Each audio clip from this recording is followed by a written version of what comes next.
friends, welcome to Thirumathi Kitchen. என் பேர் சத்யா. இன்னைக்கு நம்ம பார்க்க போகிறது ஒரு டிஃப்ரெண்ட்டான ரெசிபி, வாழைக்காய் பால் கறி. வாங்க வீடியோக்குள்ளே போகலாம். அதுக்கு முன்னாடி எங்கள் சேனல் பிடிச்சிருந்தா லைக் பண்ணுங்கள், ஷேர் பண்ணுங்கள், சப்ஸ்கிரைப் பண்ணுங்கள், மறக்காமல் பெல் பட்டனை ப்ரெஸ் பண்ணுங்கள். அப்போ தான் நான் அடுத்தடுத்து போடுற வீடியோஸ் எல்லாம் உங்கள் நோட்டிஃபிகேஷன்ஸ் வரும். இப்போ ஒரு கடாயில் 2 டேபிள் ஸ்பூன் ஆயில் விட்டுருக்கேன். அது காஞ்சதும் 1 டேபிள் ஸ்பூன் சோம்பு பவுடர் போட்டுக்கோங்க. அது நல்லா பொரிஞ்சு வந்ததும் உளுத்தம்பருப்பு ஒரு டேபிள் ஸ்பூன் போட்டிருக்கேன். அதையும் போட்டு நல்லா வறுத்துக்கோங்க. அது ஒரு பொன்னிறமாக வர அளவுக்கு வறுத்தா போதும்.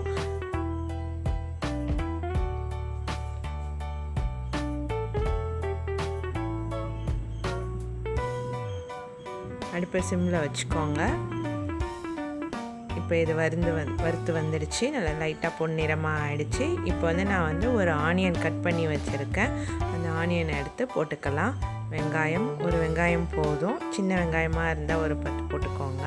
இல்லை அதை கட் பண்ணியே போட்டுக்கோங்க. நல்லா அதை வதக்குங்க. வெங்காயத்தை நல்லா வதக்கிட்டு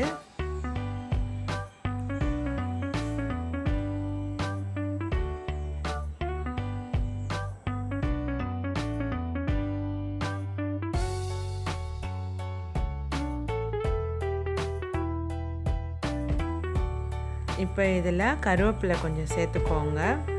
நான் ஒரு குத்து கருவேப்பிலை சேர்த்துருக்கேன்.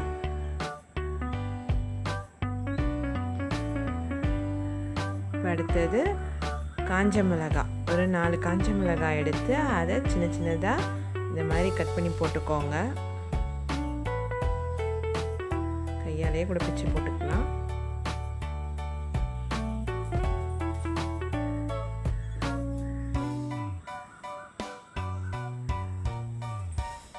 அதையும் போட்டு நல்லா வதக்குங்க.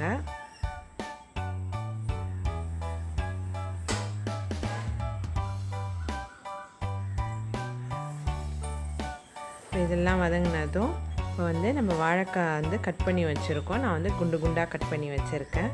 அதை எடுத்து போட்டு நல்லா வதக்குங்க.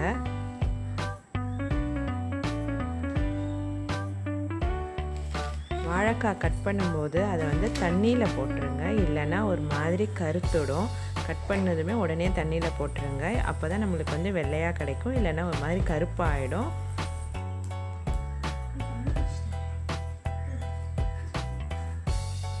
நல்லா வாழைக்காவை வதக்குங்க.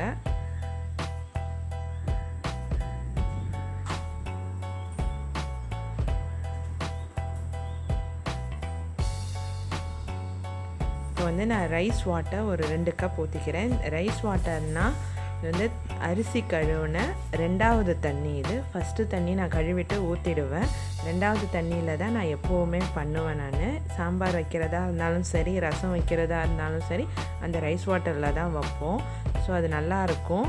நம்மளுக்கு ஹெல்த்தியானதும் கூட. நம்ம சாதா தண்ணியில் வைக்கிறத விட நம்ம ரைஸ் வாட்டரில் வச்சோன்னா இன்னும் நம்மளுக்கு ஹெல்த்தியாக இருக்கும்.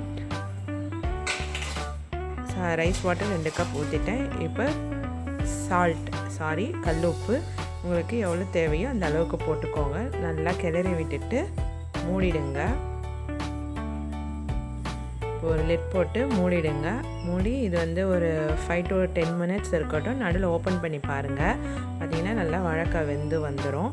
ஸோ அது வெந்ததுக்கு அப்புறம் இப்போ நான் ஒரு அரை மூடி நான் தேங்காய் விழுது அரைச்சி வச்சுருக்கிறேன். ஒரு ஹாஃப் கப் போட்டுக்கோங்க. இதுக்கு தேங்காய் விழுது தான் இதுக்கு நிறையா தேவைப்படும்.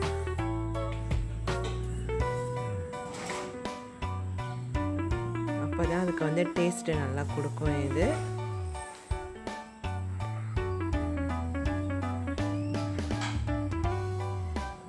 நல்லாயிருக்கும். இது காரக்குழம்பு, புளிக்குழம்பு இதுக்கெல்லாம் தொட்டு சாப்பிட்டிங்கன்னா சூப்பராக இருக்கும். இதை சாதத்துலேயே நீங்கள் டைரெக்டாகவே போட்டு சாப்பிட்லாம்.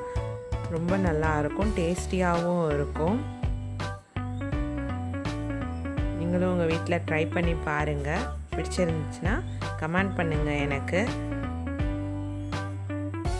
இப்போ நம்மளோட வாழைக்காய் பால் கறி ரெடி ஆயிடுச்சு. இதை இப்போ சர்வ் பண்ணிடலாம். தேங்காய் போட்டு கொஞ்சம் ஒரு கொதி வந்ததுமே நிறுத்திடலாம். ரொம்ப கொதிக்க விடணும்னு அவசியம் கிடையாது. இப்போ நம்மளோட வாழைக்காய் பால் கறி ரெடி. இதை வந்து கொத்தமல்லி லாஸ்ட்டாக கொத்தமல்லி போட்டு இறக்கிடுங்க. என்கிட்ட கொத்தமல்லி இல்லை அந்த சமயம், ஸோ நான் அப்படியே தான் வச்சுருக்கேன். நீங்கள் கொத்தமல்லி போட்டு இறக்கிட்டிங்கன்னா இன்னும் நல்ல வாசனையாக இருக்கும்.